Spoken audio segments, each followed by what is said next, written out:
Okay. Here we go. I got all check marks. Yes, here we go. All right. All right. All right, let's try this again, folks. I just fired my production team. And by team, I mean me. I am trash at this. I don't know how to do lives, but here we are.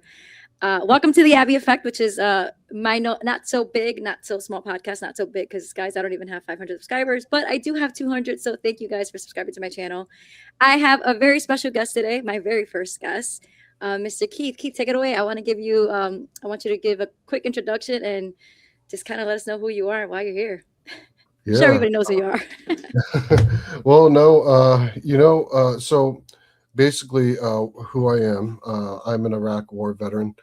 I am a history major. I went to Iraq in 2009 before I could even drink. Um, so after I got out of the military, I went to training, learned about military history, and now what I'm doing on Instagram and TikTok and YouTube is I'm doing political speculation about real world events, and I'm using historical context to figure out where we are and where we're going next. So so, it's exciting. so with that being said, is it safe to say history does repeat itself? History repeats itself and it rhymes. When historical events happen, it appears that it repeats, but it's a rhyme. When you say that sounds scary as hell. I'm not gonna lie. Yeah, human nature, psychology. This has been studied for thousands of years, right? Um, so we understand that humans follow a predictable path, and that's what the study of history is. The study of history is to make sure that we do not repeat those mistakes. Now, do we follow those paths because it's like it feels like the safer route to go? I think so, and I think humans tend to follow strongmen, right? Strongman Mm-hmm. characters throughout history, and when you have a single point like the psychology of a strongman, right? That psychology is easily followed, just like if you were um, doing an investigation with CSI or something like that. Um, each type of leader has a MO, right? They leave breadcrumbs. Um, so understanding how history works and how some of these people work, like looking at Putin when he invaded Ukraine, right? Understanding what happens during that time, what could happen next, the chain of events, and using historical context to look at Europe after the fact. These are all events that you can make an educated guess on, which is why I think I got one of my videos that a lot of you have probably seen right now at 11.1 million views. Are you Um, joking? no, not joking. I predicted on December 11th, using historical context, that Venezuela was going to be taken by the United States, fully taken. Now, are you? I want to show that video just in case people have no idea what you're talking about, which I doubt because I'm sure that people have seen it. I mean, you just said it's 11 million views. I know when I saw it, I was like, "Who is this guy? I need to talk to him. I need to pick his brain." Um, you're kind of a little younger than me, but not too much younger. Do you remember that what was that? The psychic hotline you would call the Miss Cleo? I'm like, I met Miss Cleo. And I went back to read the comments, and so many people are just like, "Wow, you had it right." So I'm going to share that on the screen, just so we can get so you guys can see exactly what we're talking about. This Mhm. was on December 11th that this video debuted. It was on your Instagram, right? Did you do it on TikTok as well? Yeah, I put it on TikTok as well. Yeah. All right, awesome. I'm going to share it. Here we go, guys.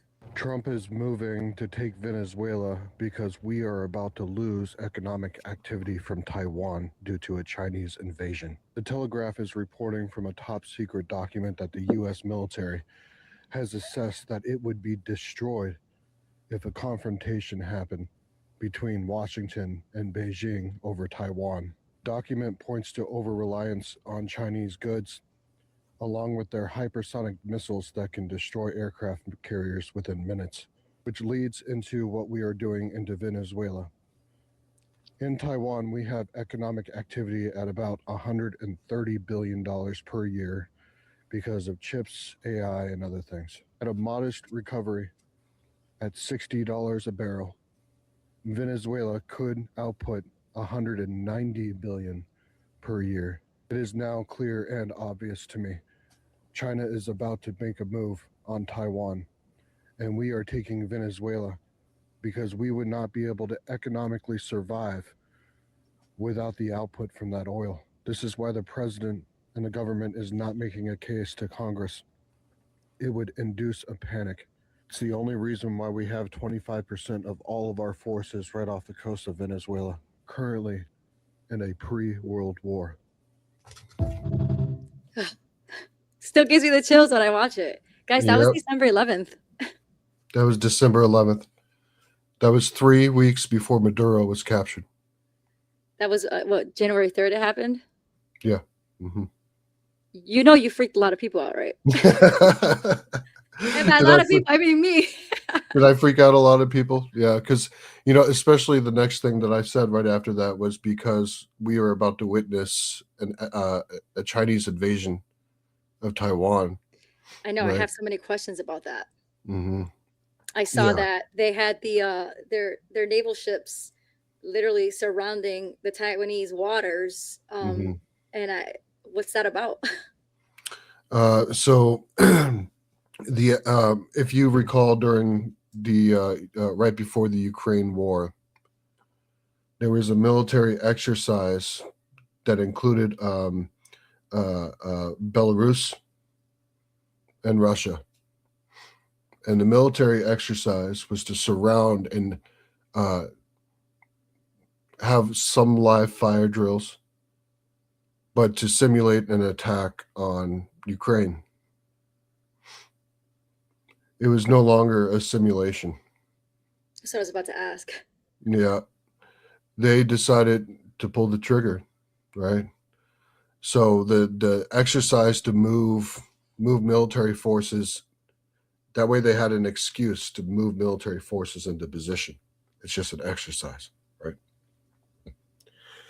So what China did was live fire drills, practicing for taking out the Taiwanese military.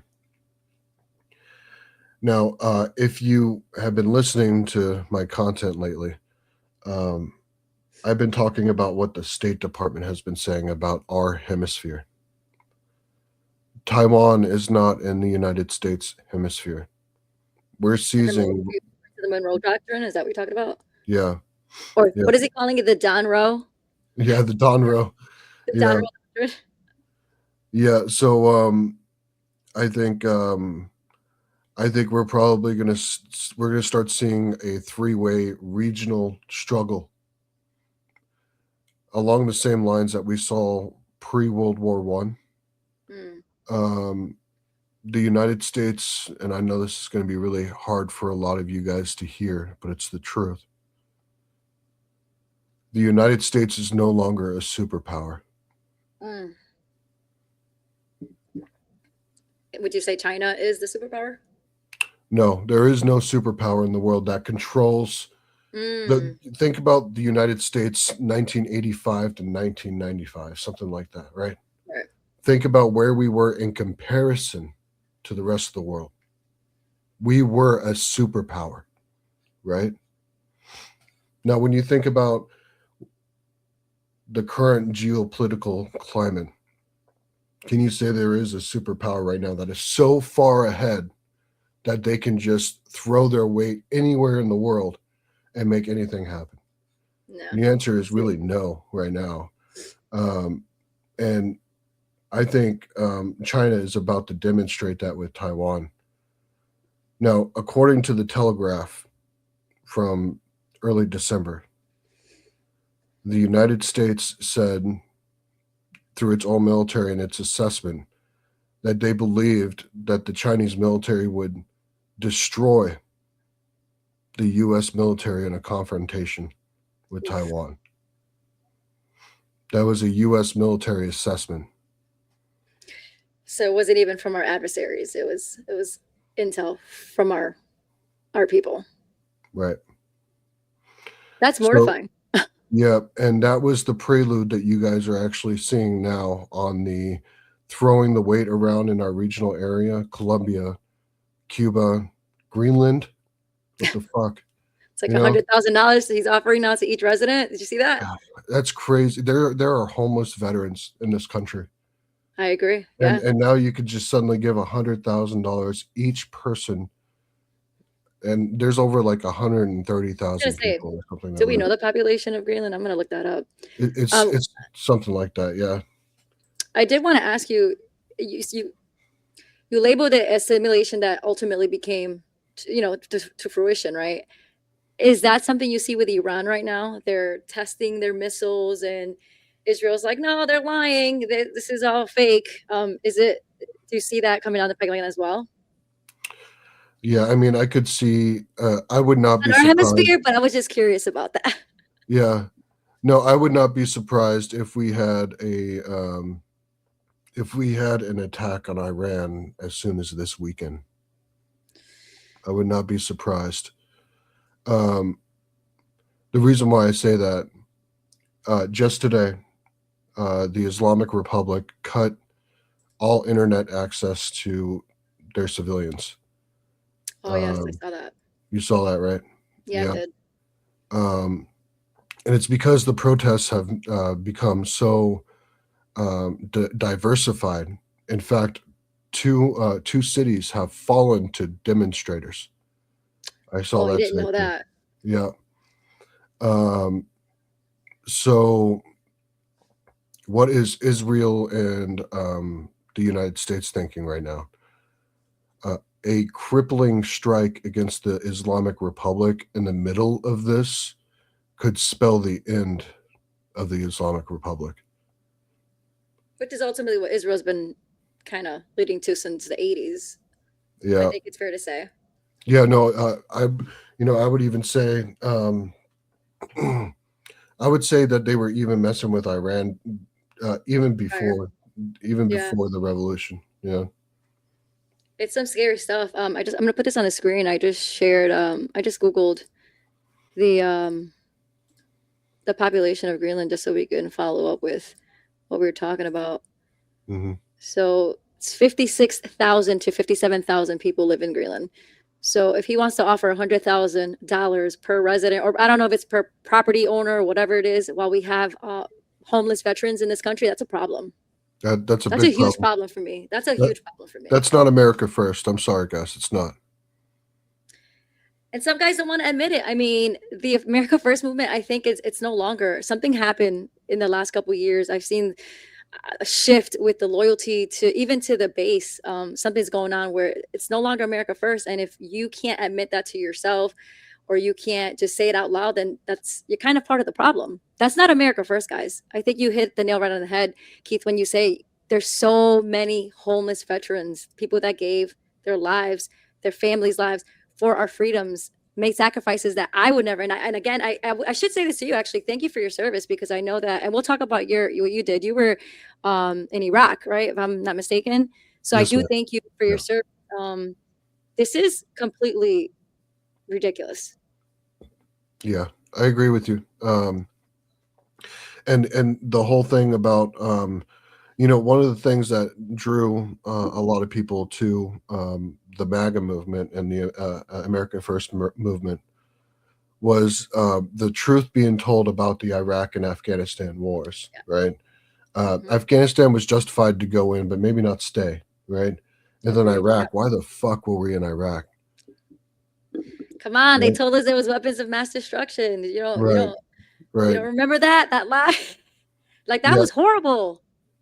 yeah. And then, the politicians for the longest time until about 2015 said that, Iraq was worth it. This is what we're doing. They kept to the weapons of mass destruction line for so long, even after it was proven. Um, so, when a politician comes or a businessman comes into Right. the picture and says what everybody finally wants to hear is that, we should have never been in Iraq and it was a mistake. Um, of course, he got attention. But now, when we look at what's going on with Venezuela, another resource war, another endless war. Um, I hope, my hope is that it does not escalate any further than what it is right now. But if you follow me and on my historical and um, prediction based analysis, I don't think it is going to de-escalate. So actually, for people that are watching or are going to watch it later on, is your TikTok name the same as your Instagram? Because I only put your Instagram name. Yes, Perfect. ma'am. Yeah. So bringing up Venezuela, I have a question because I'm a little intrigued. I did a whole episode on my not so big, not so small podcast regarding the capture of Maduro and his wife. And I would have bet money that they were looking at Maria Machado to take over the reins. And he completely just disavowed her and said, yeah, you don't have the respect of the Venezuelan people. Where do you think I would have bet money on it. What do you think happened there? So I think there's two different stories here. I think there is the story from the CIA, and I think there's a story from Donald Trump. So the story from the CIA, and I get this, I understand it. The story from the CIA is that they need the current vice president, the number two in command to Maduro, to stay in charge right now because the dramatic shift to another person could cause more irritation to society. It could spiral down to insurgency, Afghanistan and Iraq all over again, right? Um, the other side of that, and this is something that I've heard and I've read, so please do your own research on this. But I've heard that if Maria Machado gave Trump the Nobel Peace Prize in the beginning and refused it and said, give it to Trump instead of me, I've heard that she would be president of Venezuela today if she would have done that. That's so funny you say that because I read that too. And I thought about it before it came out. And I thought, he's kind of like a big crybaby, right? He's like this dude renamed the Kennedy Center, like the Trump Kennedy. Everything's like the Trump gold card. Everything it's almost like an ego. Well, not almost. He is an egomaniac. He's nuts. He's out of his mind. And I thought to myself, man, I bet that lady wishes she would have physically said, hey, this is yours. She probably would have been reined in as the president of Venezuela. Yeah, and the other side of that, when elections come up. Okay, so let me bring up a little bit of historical context for you guys. Let's do it. I love it. All right, so after World War II, Joseph Stalin seized most of Eastern Europe, including half of Poland, Romania, created the Soviet Union, the bloc, right? Right. And he sold it to the Allied powers at the end of the war by promising elections. He said, as soon as I stabilize these countries, as soon as I stabilize these countries, they're going to get elections. Yeah. What's happening today? Oh, man. You're right. History always rhymes, ladies and gentlemen. Look at history and you will know where we are going. Do you think our nation, they seek to have that one figure that it's going to be like the savior of all saviors? It's going to get our country back in order, and people saw Trump as that? Yeah. Yeah. Almost like in an inhumane kind of like idolatry type of way. Mm-hmm. Yeah. I think a lot of people thought that there was going to be like a massive rollback of presidential powers. Like the executive orders were going to be like dead, right? Right. I thought a lot of people saw the restoration of the constitutional republic. Mm. The president has his powers or hers, and Congress has their powers. I think a lot of people got irritated. Constitutionalists got irritated during the Obama presidency, especially when it came to, the Great Recession and the bailout and completing the bailout. That was the birth of the Tea Party movement. Was the Mm. Great Recession, and the Tea Party movement eventually turned into MAGA, right? Yeah, Um, that's a good correlation. I mean, yeah. So the way that I put this for people to understand where we currently are, September 11th created fear. The Great Recession created uncertainty. mm. And then to top it all off, after all of this, we had COVID 19. You're just spitting facts right now. Yeah. Yeah. It, we have, the series of events in the past 25 years has effectively destabilized a lot of things, which is why we're seeing irritation all over the world. And when I say irritation, relations between different countries, right? We're seeing that irritation everywhere. In fact, there were studies done all over the world, even for remote tribes. And when there was major geopolitical events in the world, these remote tribes with no communication or connection with the outside world would get into conflict with other tribes at the same time as global conflict. How do you explain that? I guess we literally are all one in one, right? We're all connected. Yeah. Geopolitics is a lot of understanding how irritation plays into the world. That's a that's an interesting perspective, and I think it suits perfectly for what we're seeing. I mean, I never in my I'm 41 years old, and what I've experienced as a 41-year-old, I never thought I would ever like we survived the global pandemic. Like the psyop that was, Yeah. well, do you remember CNN would have like the ticker on the side for the deaths that COVID caused? That was Yeah. traumatic for some people. Right. And then you're all stuck at home, right? And all you Driving got each is other nuts. all you got is the news, and the media, and then whatever job you had, right? We definitely have been subjected to a bunch of different. It's just politically speaking, like geopolitically speaking, right now. Um, and I saw today actually that the military budget went now from 1 trillion to 1.5, which to me would indicate like some crazy shit is gonna probably pop off. Hmm. A Yeah. half $1 trillion added. What are your thoughts on that? That's a lot of money. Yeah. Like, are the payments for Greenland coming out of that? Like, what are we talking about here?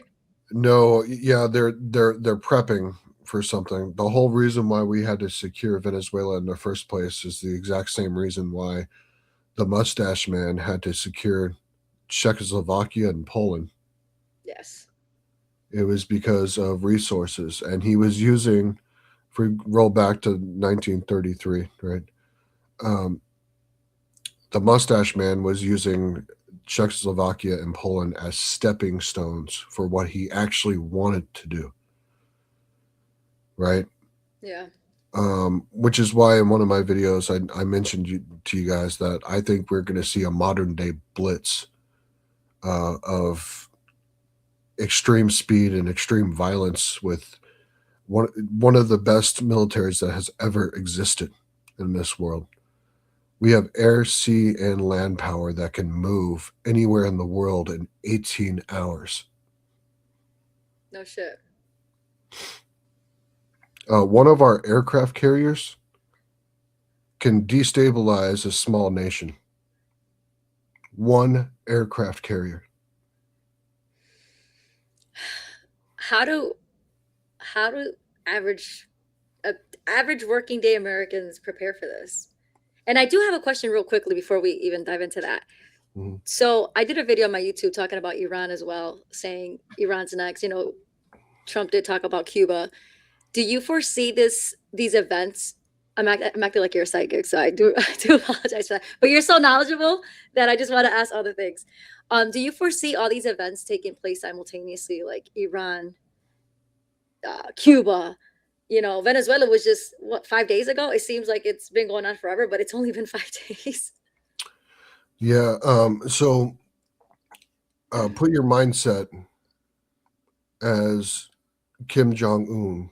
Like, think of yourself as Kim Jong Un, or think of yourself like President Xi. Mm, And you have these things that you want to do. You have these goals of your country. Okay.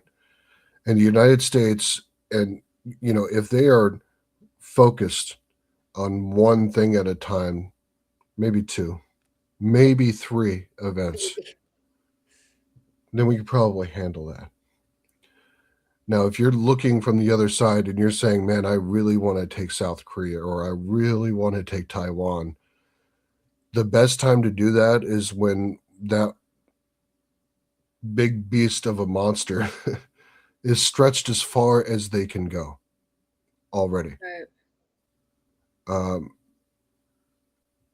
but again, I think the United States has already made the decision that Taiwan has been lost.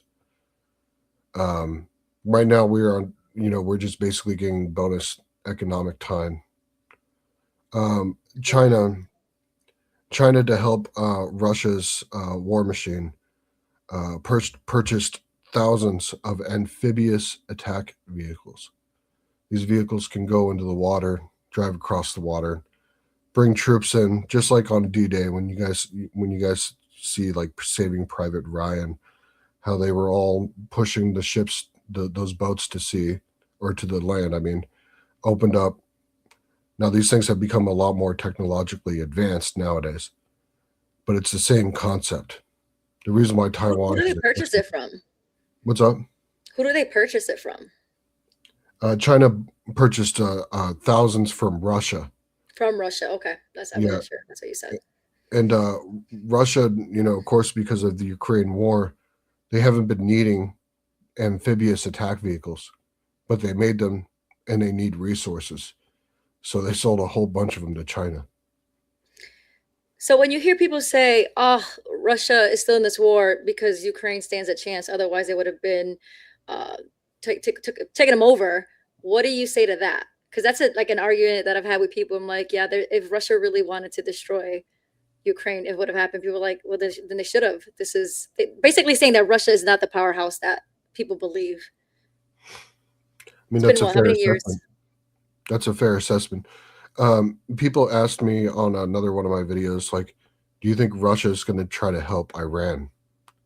And Mm, I keep on telling people, Russia's losing like, what is it, like 2,000 people a day in the Ukrainian war. It's a meat grinder, right? The reason why Putin wants peace now, and the reason why he's talking about peace with Trump and everybody else right now, is that he's trying to buy time, and he's trying to set up a Chamberlain moment for Trump. Now, a Chamberlain moment, just to explain it real quick for people, Chamberlain went to go meet with the mustache man multiple times. And in 1940, or 1936, sorry, 1936, um, he came back from his last meeting, and he was waving a piece of paper in the air. And he said it had Mustache Man's signature on the piece of paper. It's called the Munich Agreement. mm-hmm. And Chamberlain was saying, "Peace in our time." Did the Mustache Man stop? Oof. The answer would be no. Yeah. 5 months later, 5 months later, after the Munich Agreement, because it bought the Mustache Man time to rearm, he was invading Poland, and it started World War II. So we're watching people essentially just buy time to get to where they need to get to and what they want to accomplish. and we're just the ones hoping for the best, but preparing essentially, right, for the worst. I don't think we're hoping for the best anymore. I mean, you've seen the actions that the United States has taken. I mean, we've even seized a Russian oil tank or a Russian flagged oil tanker. Saw that. Uh, What the hell was that? you know, They captured the soldiers on that vessel, didn't they? yeah, and Russia's demanding their repatriation right now. So like at this point, is it a pissing contest? Like what is this? You just snatched up a vessel that belongs. It was a flagged Russian vessel, Yeah, and you just send our special forces, or I'm not sure if that's the correct term, but like, yeah, we're just gonna take it. You got it. I want it. It's mine. That's literally what we're doing. basically, the bigger guy is the one that takes your lunch, right? The bully. Yeah. So a little bit about this vessel for you guys, because I did some research about it. So this vessel left the Gulf of Oman in 2024, and it was sanctioned by a U.S. judge, um, and marked for capture by the judiciary. Right. So this is not just an executive decision. Right. Same year. Yeah. Yep. So fast forward December 2025, Donald Trump orders a blockade of all sanctioned oil tankers. At this point, this vessel did not have a Russian flag on it. So the United States military, in the middle of December, makes contact with the vessel. The vessel's name is called the Bella One. And the United States military tells them, we're coming on to board. And the vessel flips a U and starts heading back to the Atlantic. So in the meantime, the vessel puts out a distress signal and contacts its Russian counterparts. And Russia puts the ship on its official list of boats that are now registered with the state of Russia, right? Mm. And the vessel paints a Russian flag on the side of its hull. And so, but it didn't matter. On January 7th, the United Kingdom and the United States launched a joint strike on the vessel and seized it. That was just yesterday. I saw that, and I just kept thinking to myself, it's like we're just gonna just go ape shit, and excuse my language. I swear a lot. No, you're We're good. just gonna go ape shit and just do what we want and take what we want. Or is this a distraction? I mean, I'm a conspiracy theorist. When I was younger, I used to be embarrassed by that title. Now I'm just like, I question everything, especially after COVID. Mhm. When we found out that the 6 feet distance was all bullshit. Like I remember being like, this can't be real. Like if I can smell a fart, I'm probably gonna get COVID. Like these masks don't work. You know what I mean? Like this is crazy. Yeah. And so I question everything now. And I'm like, man, is this a distraction? What is this? What is, the whole, and again, I wasn't planning on going on this, this direction, but with the whole Epstein files too. We know that Pam Bondi and Cash Patel, I think they're going to be held in contempt. I don't know what's happening with that. I know that they've missed many, many deadlines. Nothing's come out of that. There's no arrest, nothing's, but is this a distraction as well? Like I saw a meme and I thought to myself, like, man, that's not too far from the realm of possibilities. And the meme was the Epstein files are coming out. The globalists are like, okay, well, let's just start a war. Yeah, basically. Like Yeah, let's all distract, the distract, elites. distract. How many CEOs of oil companies do you think are in the Epstein files? Oof. I Hey, mean, our own politicians are in there. yeah. How many filthy rich, not only CEOs, but senior executives of oil companies are there Mm. in the Epstein files? Did that come out? Do you know the answer to that? Because I don't. No, I saw a whole bunch of zebra print, a whole bunch of black lines. Yeah, no, it's disgusting. I mean, I don't. It's abundantly clear that he's either in them or he's. I mean, Marjorie Taylor Greene just met with the Times, the New York Times. Did you see that a couple days ago? I And she did. stated, yeah, she stated that in a conversation with Trump, his response to her, pretty much saying like, "Sir, we have to release these files." He said, "Some very good friends of mine would be in some like serious trouble." Did he mean himself too? And he's just embarrassed and doesn't want to like. I don't know. It's a scary thought because if they're willing to go, I don't know. My mind goes like, can any of this been prevented? Is it, or was it just inevitable? Venezuela, what's going on with this vessel that Trump's just like, oh, that's a pretty boat. I want to play with this boat. Go, let's put the guys in. And then my mind goes also like, I work in a jail. I go to jail every day. My mind goes, the conversation probably went as follows with BB because BB did spend, I like to call him Baby Boss BB because he looks like Baby Boss, but he spent New Year's Eve at Mar-a-Lago with Trump. And my mind goes in a completely just BB and Trump just kicking it, you know, whatever, having drinks, dinner, and BB tells him like, yeah, you don't have the balls to go get Maduro. And he's like, what? And he just calls Pete. And he's like, hey, Pete, it's time. Like, I feel like it's a joke, but it's not because people's lives. And another thing that they're not covering is that I believe the last number I saw was 80 people died when Yeah. they went into Caracas. Like, is this a joke? What are we talking about here? Yeah. Yeah. You know, and they're saying if the current Venezuelan president doesn't play ball, then the U.S. military is going to go in. So whenever military action comes into play, and people get hurt or die, it's sad, right? You don't want to see that across the board. Was Maduro a bad guy? He's still alive, but yes. But when you think about the other side of that question, was Saddam Hussein a bad guy? The answer is yes. Should we have gone into Iraq? No.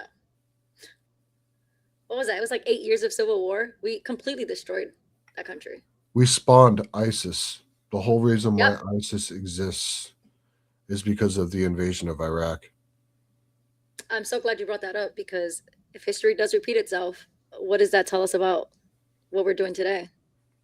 And I remember being young, like in school, like in middle school and high school, and it's like, oh, the Middle East hates us because of our liberties and our freedom, and they're jealous of us. And I'm like, man, I would be jealous of us too. And then as you become older, you start doing your own research, you're like, that's not why they hate us.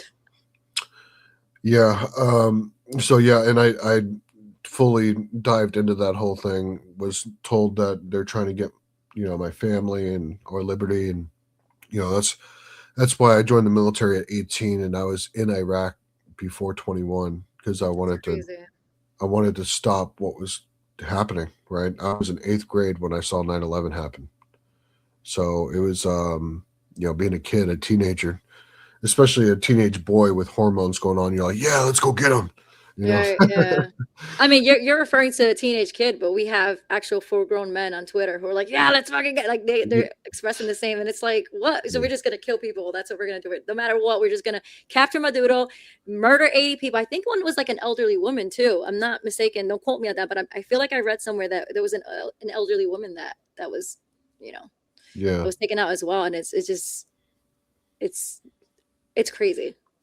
Yeah, and you know, when you put it to historical context, historians will eventually study the United States. Everybody has to understand that, right? Historians will eventually study the United States. Okay? Put this inside of your head as a historian. In 1941, thousands of American sailors were killed, and ships were burning to the bottom of the ocean. Pearl Harbor, right? Yep. President Roosevelt still did not take military action until he got approval from Congress. With thousands of American sailors dead.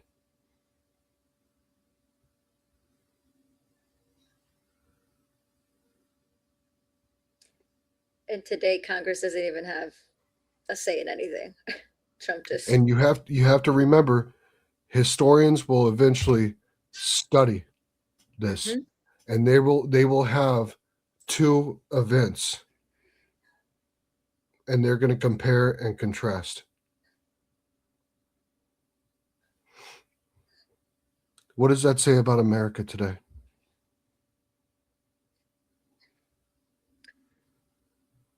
How did we get here?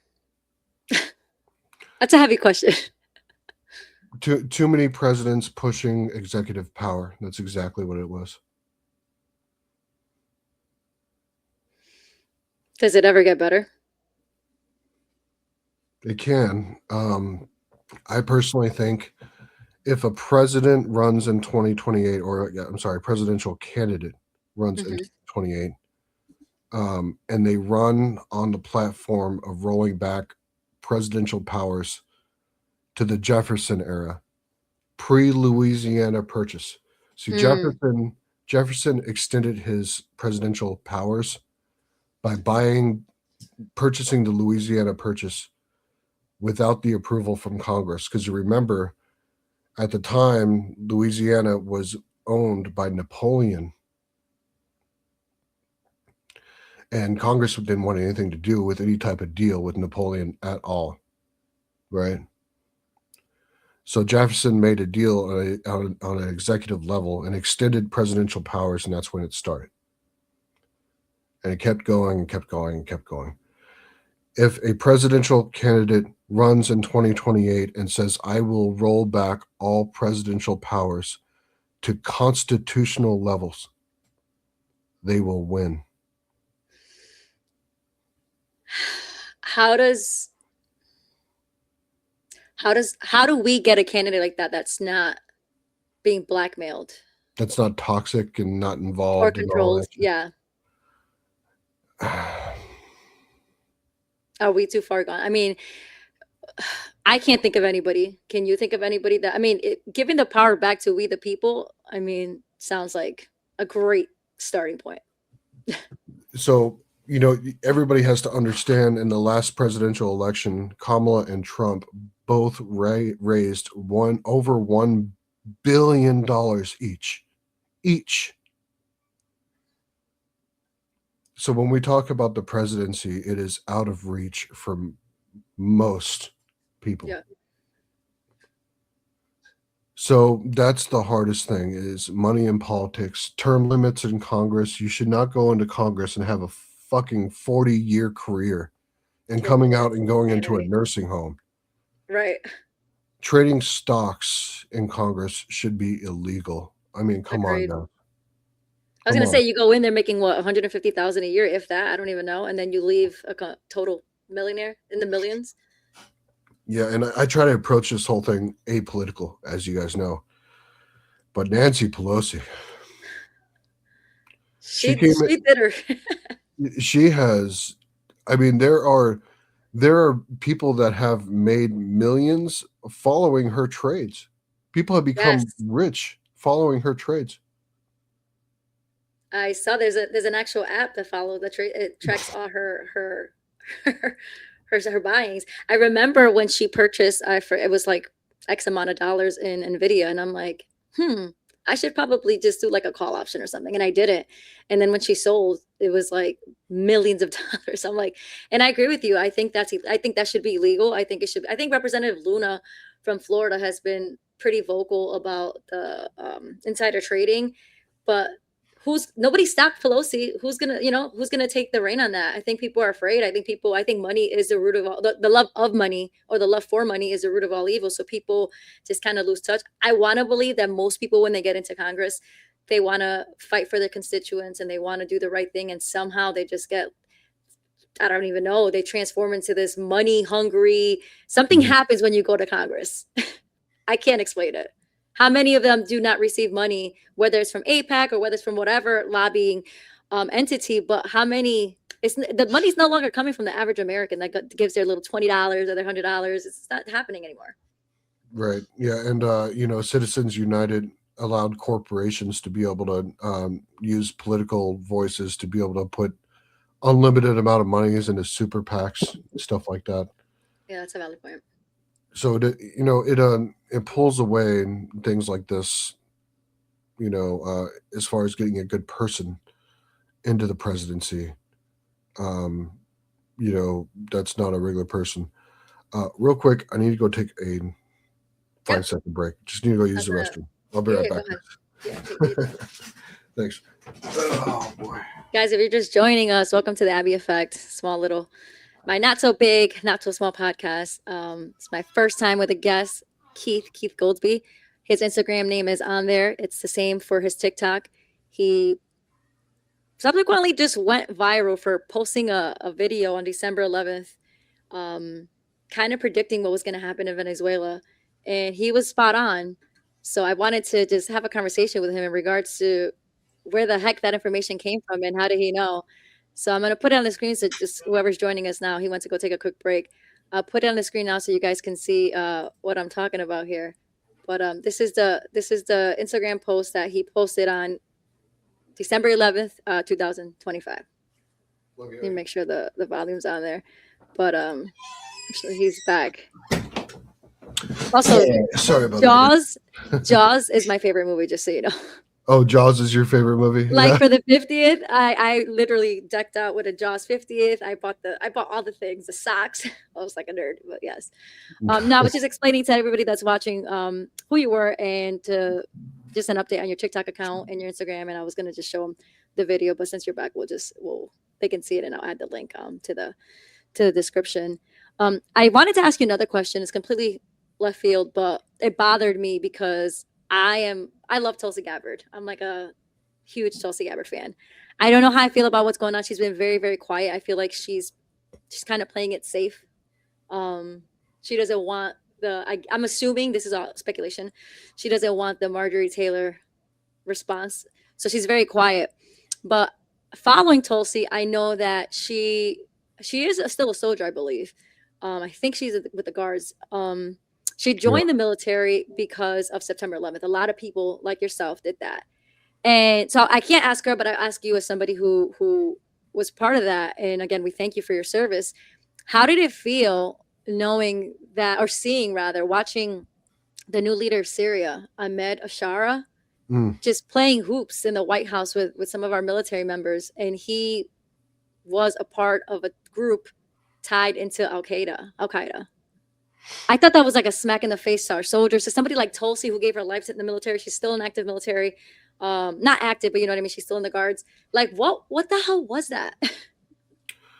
I think, and we see this effect with Trump in a lot of different aspects. If you look at how he interacted when Mom Donnie was in the room, or when he met Kim Jong Un, he has a fascination. I think it probably comes with his from his childhood, because remember, his father was a very powerful businessman, right? Mm-hmm.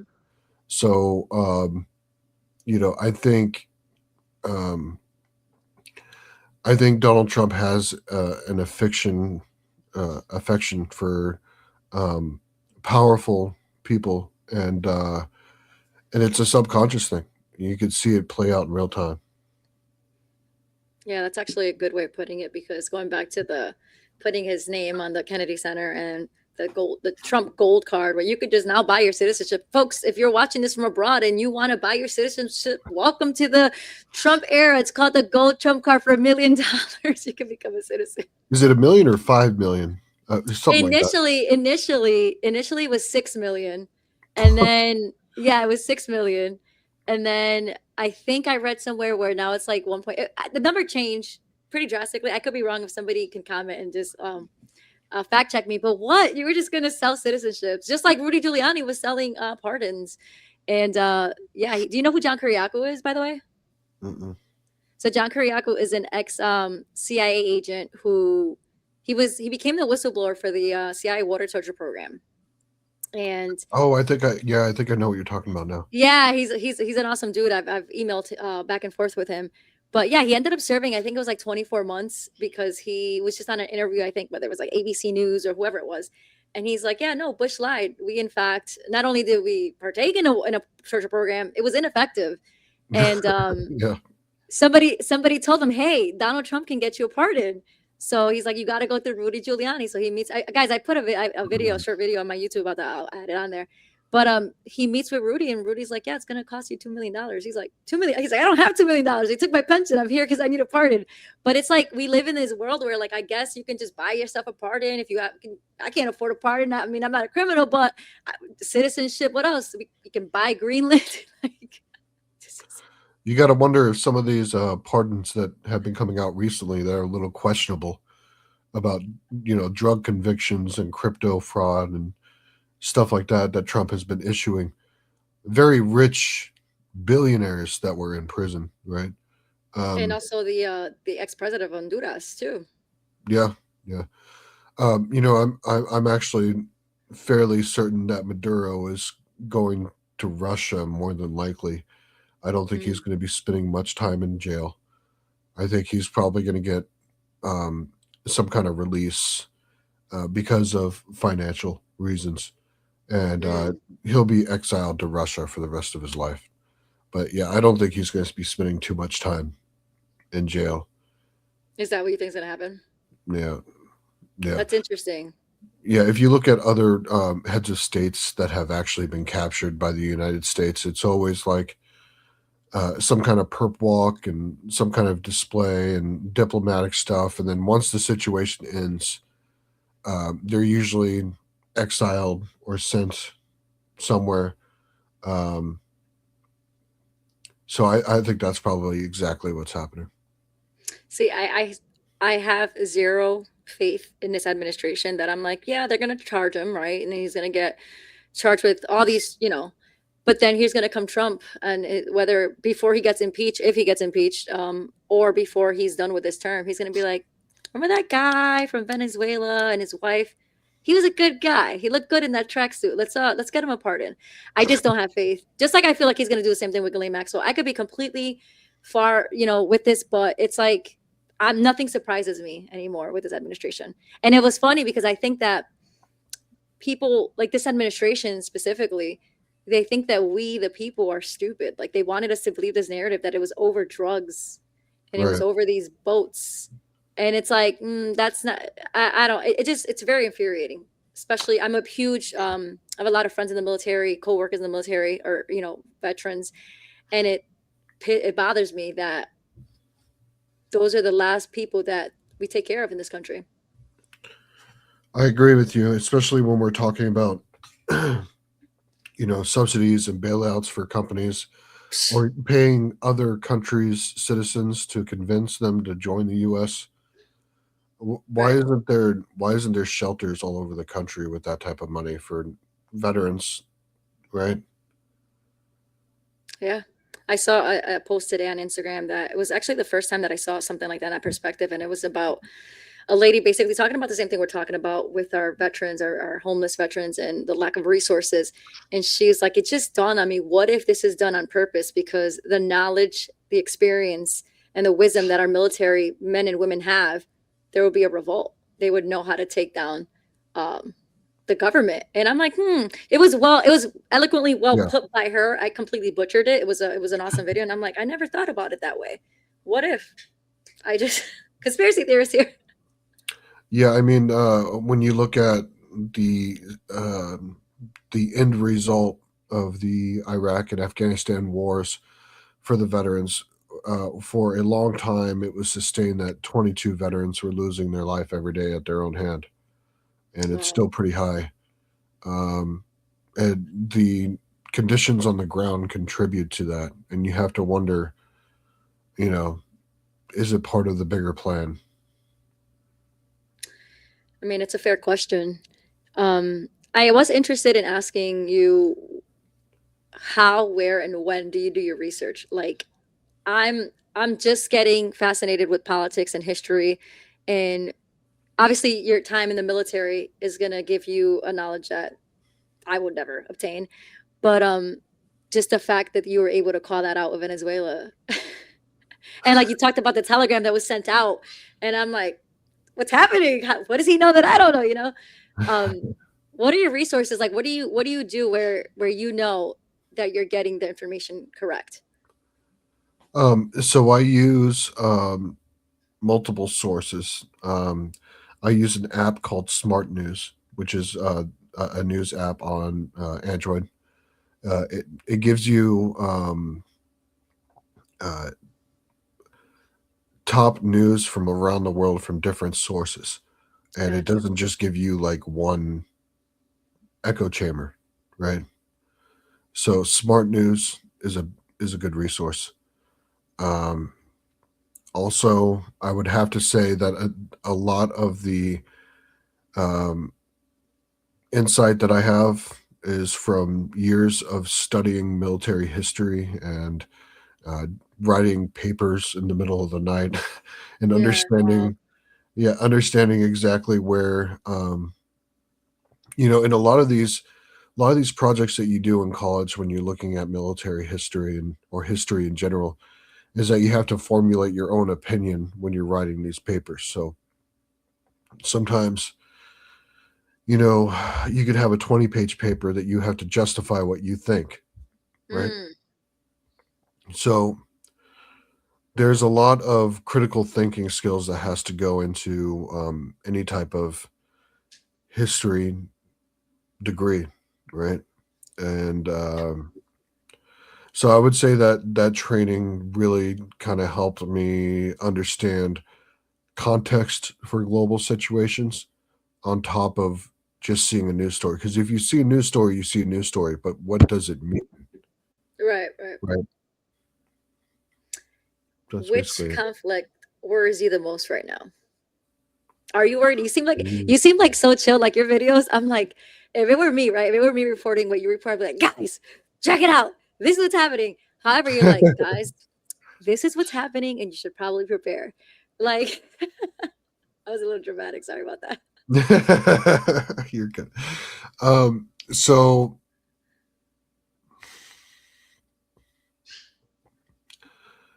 I think the most concerning thing tonight is what Denmark's prime minister said about Greenland. So, an update for you guys about what happened today. Please. Um, so, Denmark sent an official communication to the United States through Congress to the Armed Services Committee, and they said that they are not interested in the buyout, which is what we were talking about before, $100,000 per person, right? So Greenland sent an official communication today that Okay. said that they were not interested in Greenland being purchased. Um, so Donald Trump has said that we need Greenland for national security purposes and we'll use the military. There's a law in Denmark that says that if Greenland is attacked, that the armed services does not need approval from the homeland to start fighting back. It's a law, Mm, right? Um, the prime minister of Denmark also said that if the United States attacks Greenland, that would be the end of NATO because basically right. you're going to have NATO members take each side, right? It's going to be like phew, just like anything in the world, right? There's a side to everything, right? Um, so what happens if NATO shatters? What does Russia do? Oh God, they're gonna take what they want. They're gonna The go in where they Baltic, want. yeah, the Baltics are no longer protected by NATO.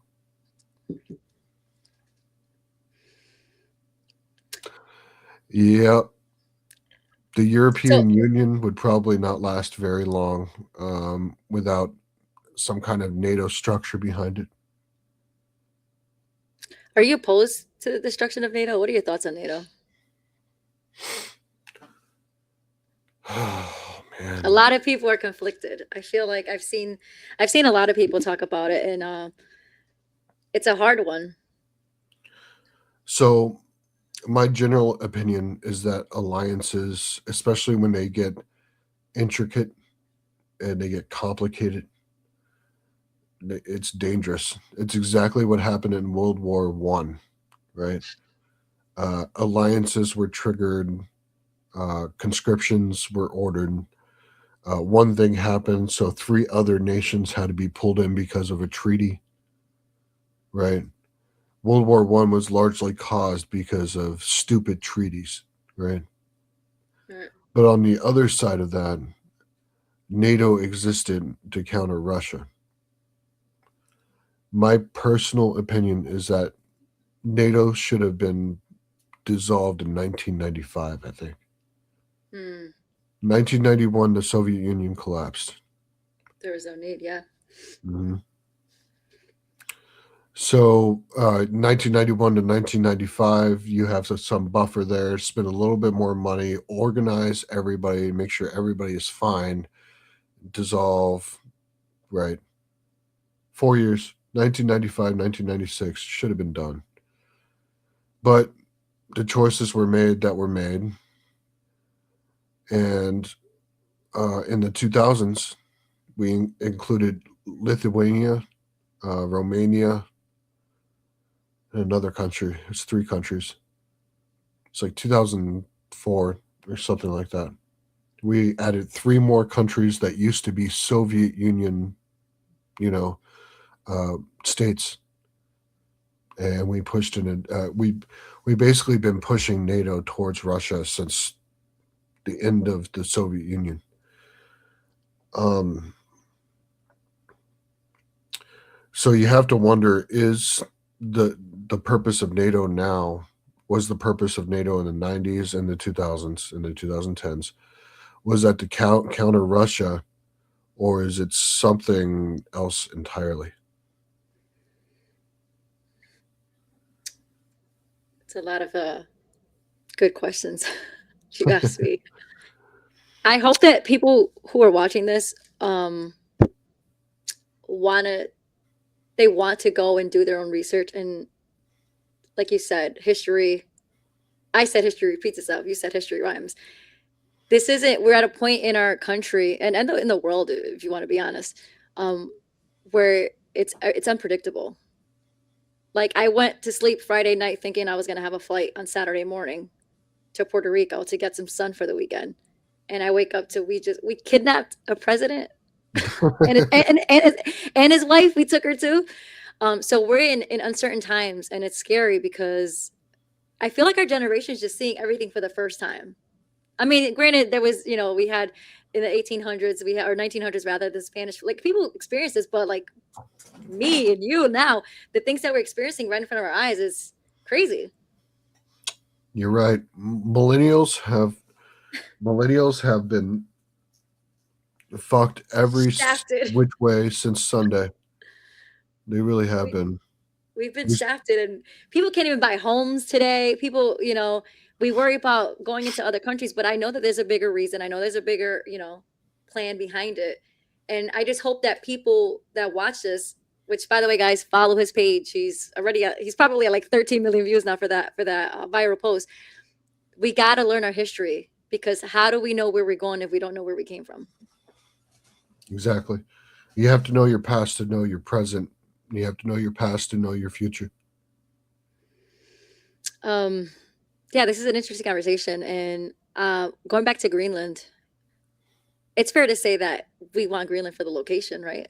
I mean, obviously there's natural resources and stuff there, but it's location, location, location. No, is that what you think? Um, so, the way I'm going to portray this is that you have to understand that there is facts here. So I'm not trying to convince you each way or the other about global warming, Mm-hmm. but there are facts here that you have to understand why we want Greenland. The water's rising, right? The ice caps around Greenland are starting to melt, and it's creating a new trade way that goes through Greenland up towards the northern part of the Arctic. And it's basically when you have these trade routes, you can initiate these basically like these toll booths, right? Mm-hmm. Basically what we have in the Panama Canal, right? Right. Where they pay you to be able to go through, right? So if um, if another country has Greenland and they're making a lot of money off of this new trade route that's about to come. The United States is basically doing the same thing that we are doing with the oil in Venezuela. Hmm. Is that we're seizing that trade route, and then on top of that, Greenland has rare earth minerals. Yes. It's one of the most rich locations in the world, and we need rare earth minerals for electronics. We need it for electric cars. We need it for computers. Artificial intelligence is taking off in a way that, you know, I saw an analogy that said that we are looking at artificial intelligence transforming society 100,000 times more than what the steam engine did.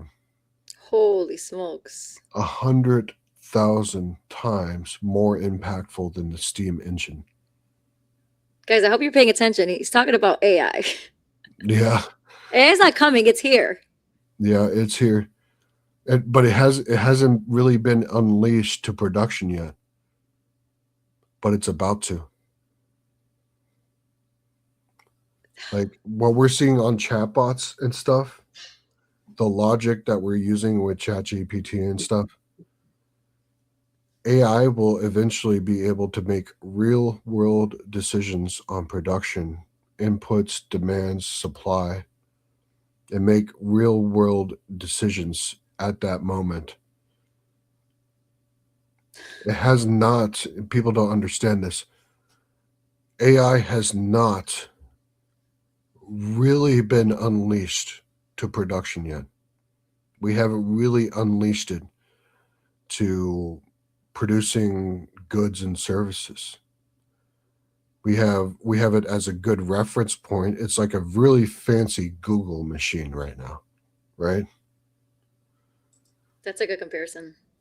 It's not going to be like that in 2 years. My boys are 9 years old. I have twin 9-year-old boys, for those who I'm are a wondering. twin. Shout out to Amanda. Amanda, I know you're watching. Shout out to my family in Florida that's watching. Yeah, I have a twin sister. Twins are cool. I have twin 9-year-old boys. Imagine what the world looks like when they're 18 years old in another 9 years. It's crazy because when you think about your childhood, right? And I was just talking about this with somebody else, just with technology. Like we're talking about technology, but AI is something in itself, right? Its own entity. But I remember like being a kid, like breaking my arm because I was like rollerblading and whatever. And now you don't even see children. I haven't seen a child. I don't have any kids, but I'm around like nieces and nephews. I haven't seen a kid with a broken arm or a broken leg because they're like this, just just on the screen. I definitely just went cross-eyed doing that. But, so imagine AI. That's like I saw a story not too long ago where AI became the girlfriend of a young kid. Right. Who did you see that? Yeah. Like Yeah. Oh yeah. I want to make sure I be careful about how I say this. Yes.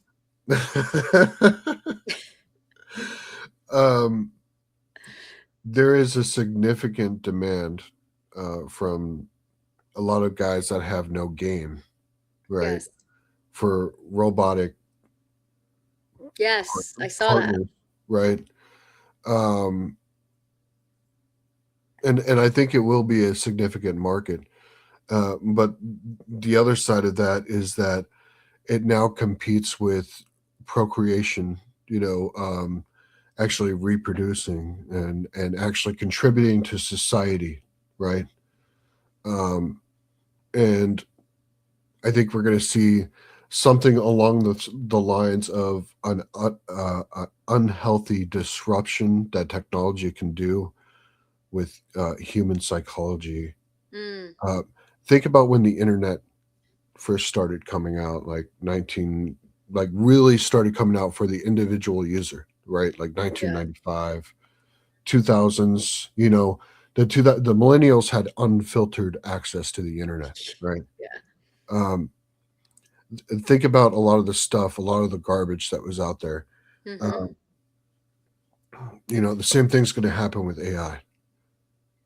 Same thing is going to happen with AI, and even with robotics with AI, we're going to see a lot of garbage. We're going to see a lot of smut, right? Yep. But it's Smut bots. yeah, but it's it's a back to history and rhyming. Uh, Human psychology can be easy to predict if you understand history. And if you understand the rise of the .com era and how Hmm. that happened, you're going to know how artificial intelligence is going to play out.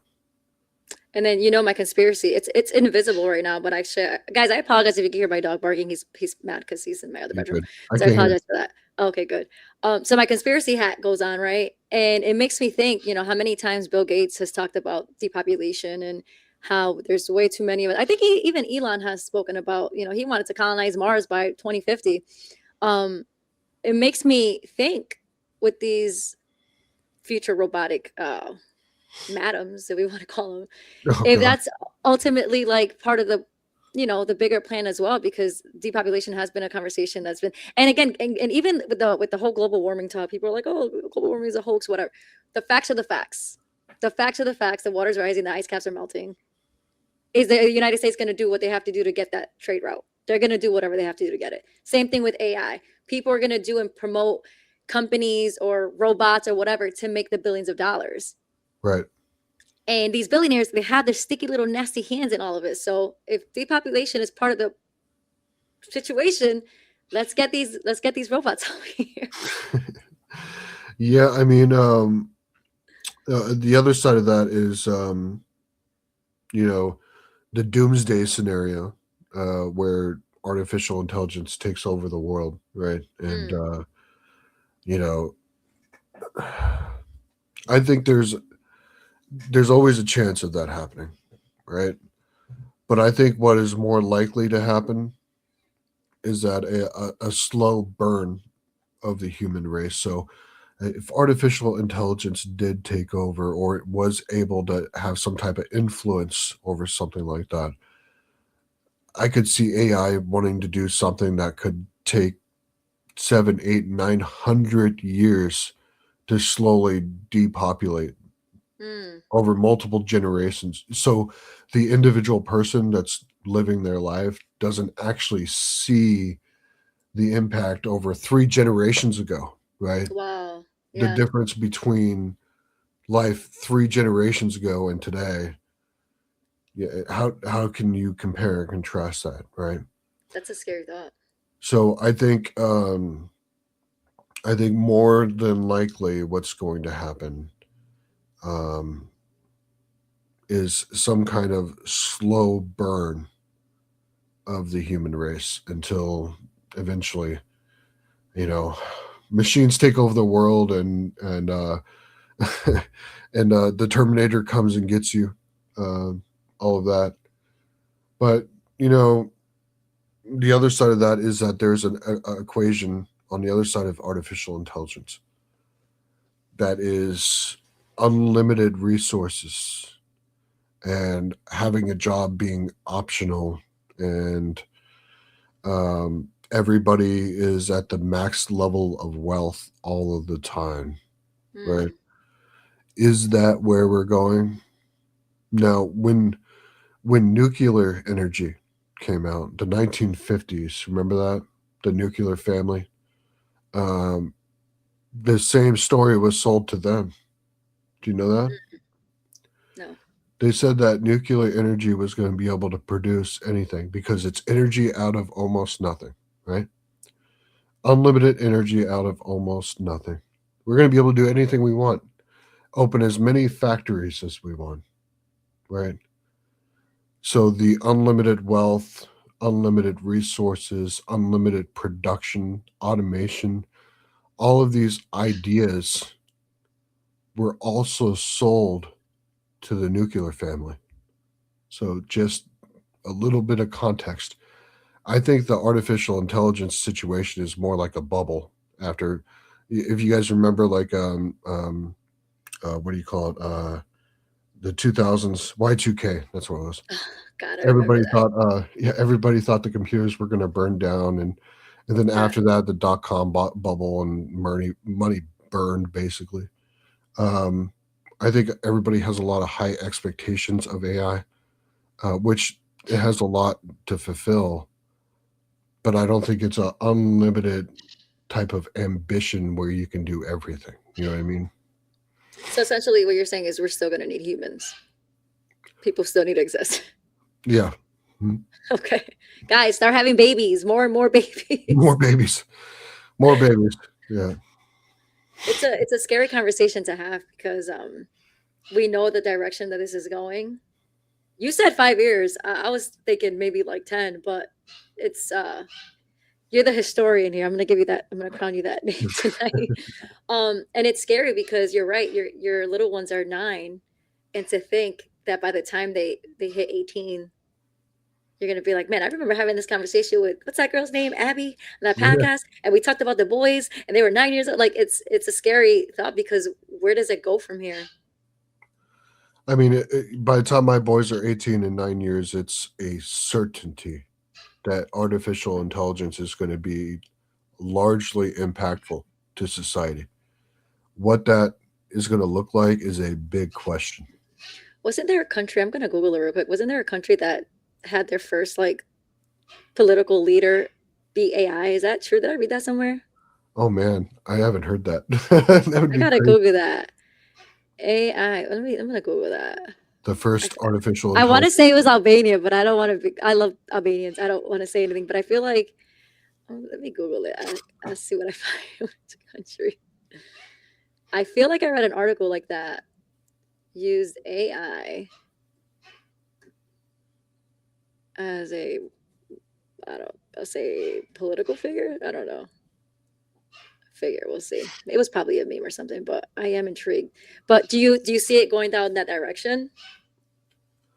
I could see some countries like there's always radicalism when it comes to any type of politics, right? There's Yeah, radicals on every, there and it really would is. be, it would definitely be considered radical to say your entire political future would be in the hands of a artificial intelligence bot, right?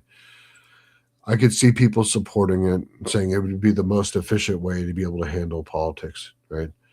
Um, what I think is probably most likely to happen is we're probably going to see constitutions like built around artificial intelligence to make sure that it is a consulted versus a leader, right? Mm. And integrated because they're definitely going to integrate it. This is what the AI on Google said, but it's Google, guys.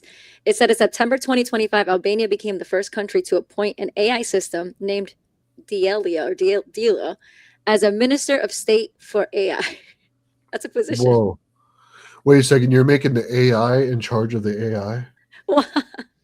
That's a Is terrible this idea. for real? That's And a then terrible idea. it's a virtual avatar dressed in traditional Albanian attire. It was introduced by Prime Minister Edi Rama to oversee public procurement processes and combat the country's longstanding issue of corruption. The AI Wow. system's goal is to ensure that all public tenders are 100% free of corruption by fully transparent. And fully transparent, rather. I knew I read it somewhere. That's insane. That's insane. That just happened in September. That's crazy. I don't know. You guys let me know in the comments below. Would you trust an artificial intelligence computer bot, something cold like that, to make political decisions for you? Yeah, it'll essentially be like, right? There would be no gray area. It would be just black and white. Like either you were wrong or you were right. That there's no room for debate, questions to be asked, no gray area at all. Yeah, and then what happens when that artificial intelligence decides, I can do this process more efficiently if I just didn't have these people in my way. Right, right. You know what I mean? Oh, So this is what it says. It says that the status. So obviously, there's constitutional concerns. The appointment has been met with criticism from the opposition, which argues it's unconstitutional and as an AI is not a human citizen, cannot bear political responsibility. And the status of this I've already forgot the name. Delia. Let's call her D. The status of D, while presented as a minister, D's role is largely considered symbolic or propaganda fantasy by critics as a human minister. But it says Prime Minister Rana himself retains legal responsibility for its functioning. The goals are to the move is part of Albania's the goal. The move is part of Albania's broader push for digitalization. Oh my God, I can't even speak. Digital. Do you want to say that word for me? I can't say it. Digitalization. There you go. And anti-corruption measures. Sorry, guys. Please don't come for me in the comments. My bad. Which are key requirements for its bid to join the European Union. Dude. What the? I mean, they say it's a propaganda fantasy. So can you imagine that?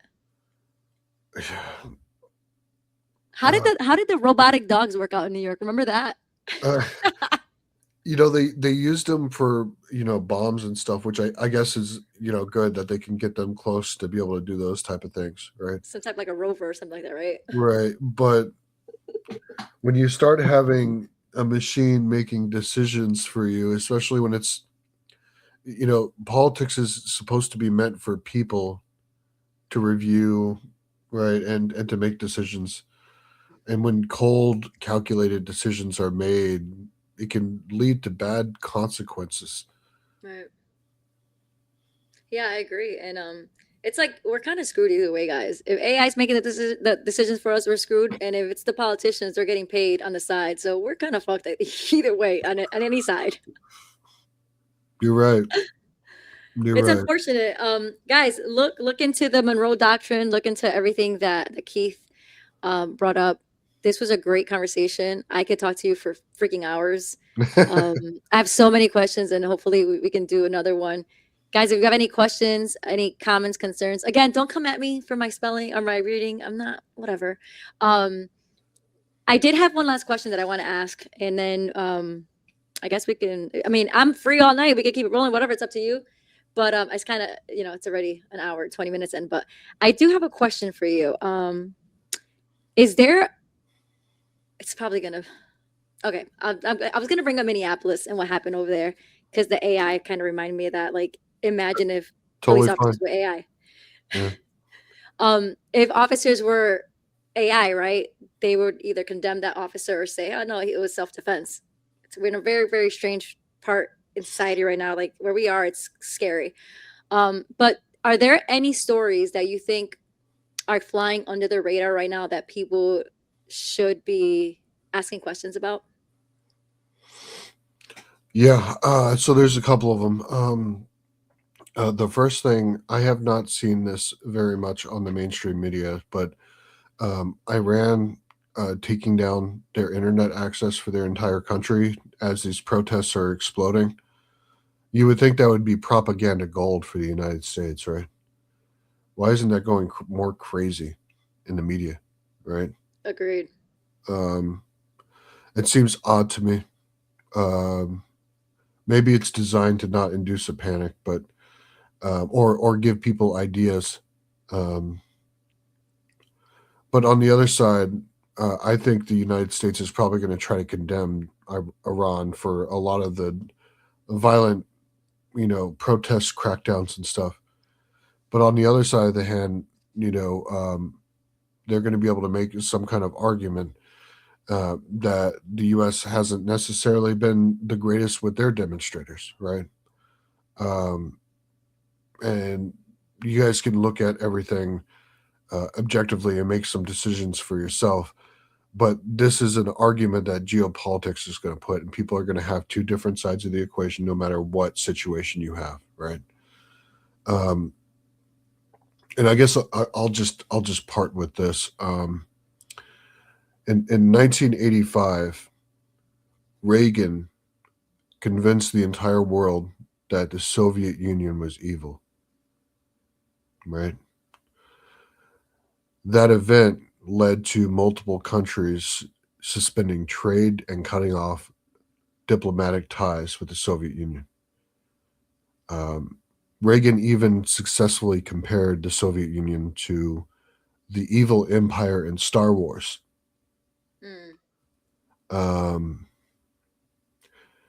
It wasn't the cause, but it was one of the most significant causes of the fall of the Soviet Union.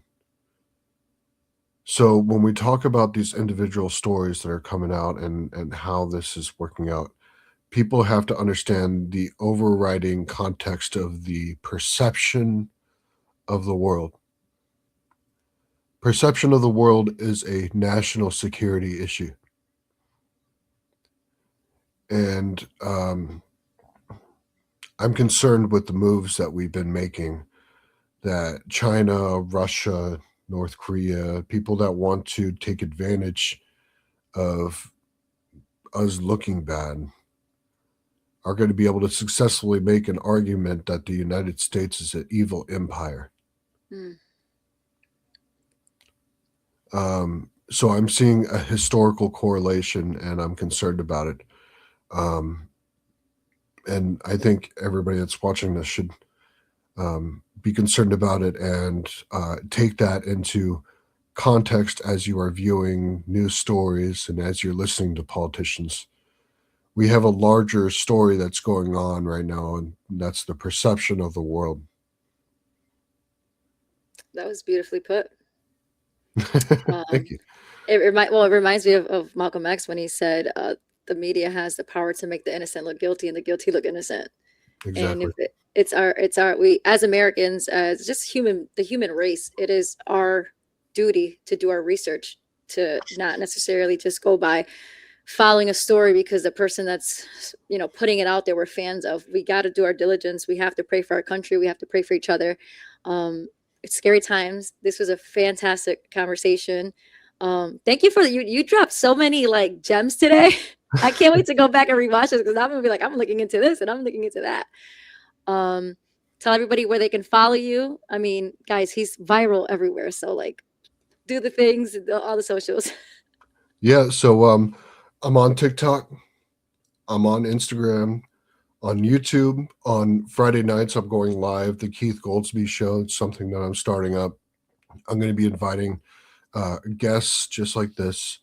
I'm going to be discussing the world events. I want different political views on there. So we're going to have conservatives. We're going to have liberals. We're going to be talking to each other again. Damn it, you guys, we need to start talking to each other again. And if I have to do it myself, I'm going to. Let's go. I love that. So that's what we're doing.